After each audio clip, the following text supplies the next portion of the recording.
My fellow Singaporeans,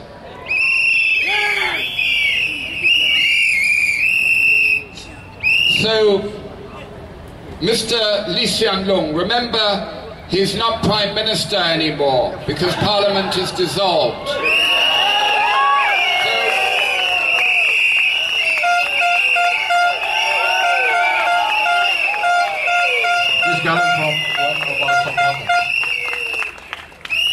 So, Mr. Lee Hsien Loong has apologized.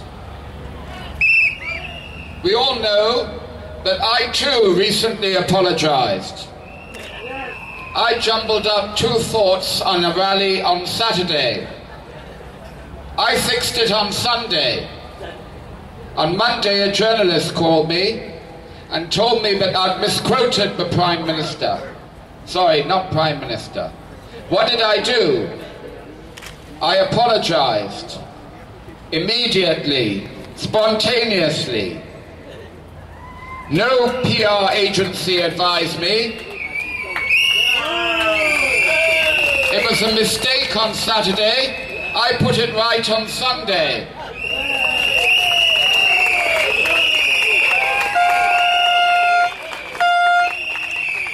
Mr. Lee Hsien Loong magnanimously accepted my apology. And why not? I didn't fabricate anything. I didn't allow Orchard Road to get flooded. I didn't open the floodgates to foreigners who were willing to work for a quarter of your wages.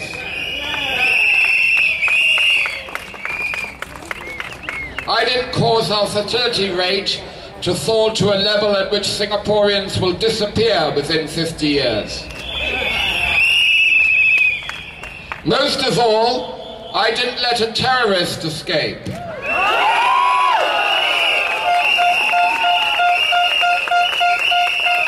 Through a toilet window. But even so, Mr. Lee Hsien Loong, I accept your apology, even though it's taken 5 years. But not your excuses. The apology still does not excuse the actions and policies of this government of the last 5 years. What arrogance to think that the people are so bodo that 5 years of anger are going to be swept away and forgotten by an apology and one day. Over the last 50 years, there's been a systematic erosion of your rights as citizens of this country. You have not been listened to for 5 years. No, make that 25 years. I don't want to make any more mistakes, so I'm going to quote Mr. Lee Hsien Loong directly. If we didn't get it right, I'm sorry, but we'll try better next time.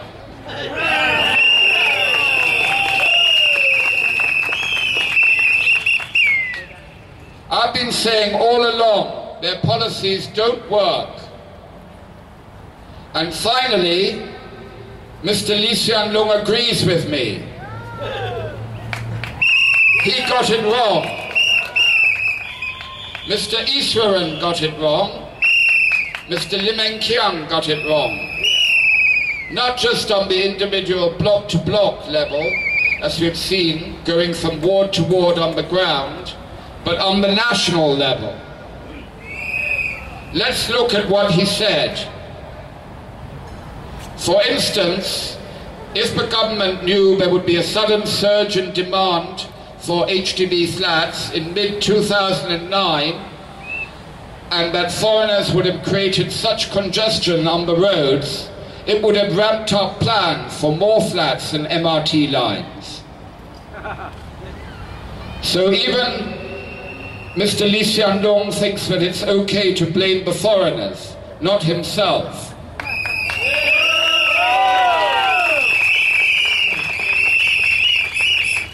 But what has happened over the last 10 years? Over the last 10 years, we've seen 1 million new immigrants come to Singapore. Over the last 10 years, the HDB have failed to build hardly enough flats for the surge in population. Actually, almost nothing. That's why the Reform Party plans to let you have the freehold of your HDB property, so you will own it.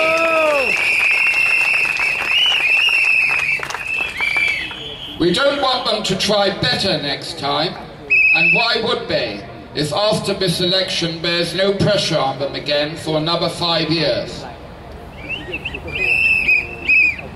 Lee Kuan Yew himself admitted once the PAP must rejuvenate or stagnate. But this is a Prime Minister that laughs at the idea of raising funds on Facebook. He's out of touch and out of step. This is not a government that will rejuvenate. This is not a government that will ever pay attention to you. This is not a government that can retune its policies. Unless we put some competition upon them, real competition. And that means getting us into Parliament. That means at least 15 to 20 opposition MPs.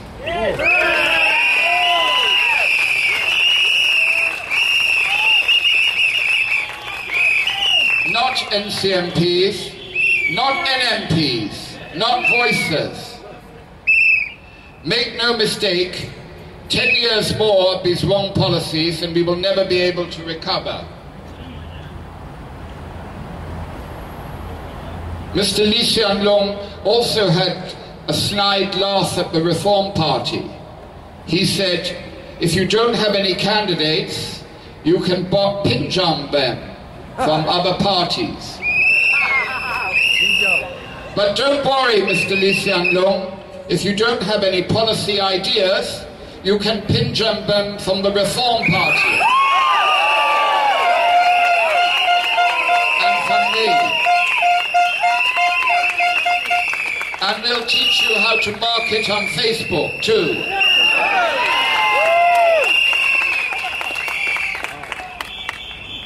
Your apology is too little, too late.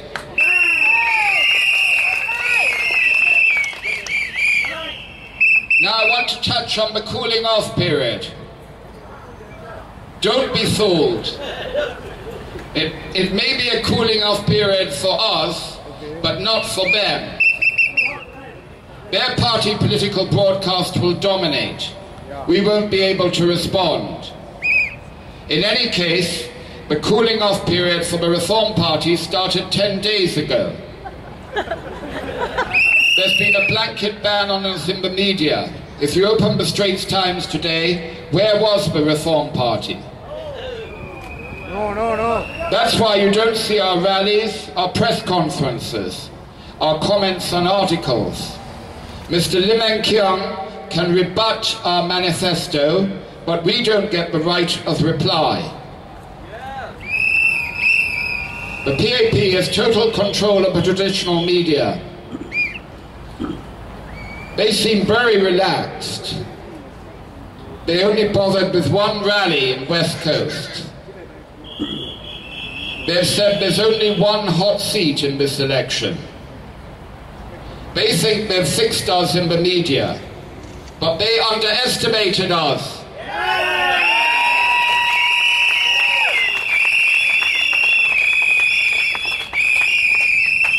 That's why one of our first acts when we get into government will to be abolish the Newspaper and Printing Presses Act, so that we have a free media again.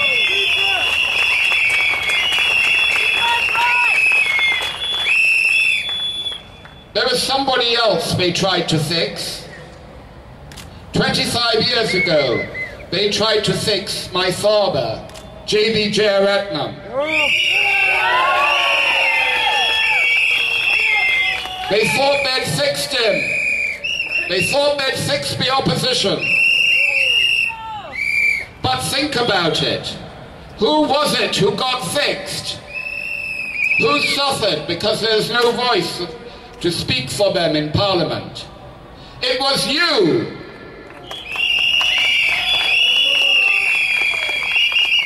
Don't you see that?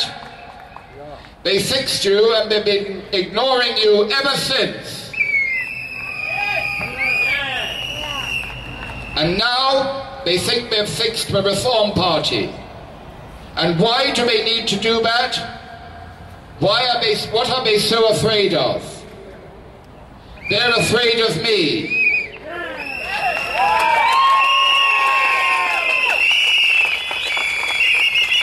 But am I dangerous? I am the one voice they never want to hear again. And that is the voice of the Jeyaretnam.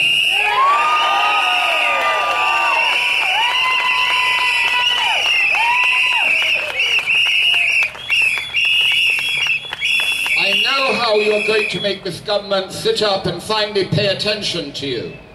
By putting a Jeyaretnam back into Parliament.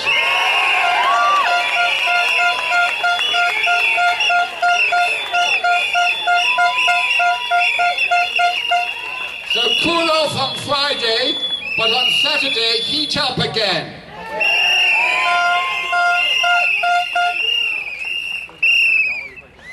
I know you're scared, you may be scared. There's a movie that I like, it's called Spartacus, directed by Stanley Kubrick, and it's about the Roman slaves rising up against their masters. After they come close to overthrowing the Romans, they're finally defeated, and the Roman general says to the prisoners, "Tell me, which one of you is Spartacus? If you tell me, I will spare you." So first, one man stands up and says, "I am Spartacus." Then another man stands up and says, "I am Spartacus." And so it goes on. And finally everybody stands up and says, "I am Spartacus." So when you go into the polling booth, what are you going to say? You're going to say, "I am JBJ. I'm not scared anymore." When you go into that polling booth, whether you are youth, male or female, a man or a woman, a grandfather or grandmother, I want you to vote like a lion. I want you to vote for Singapore. I want you to vote for liberty. I want you to vote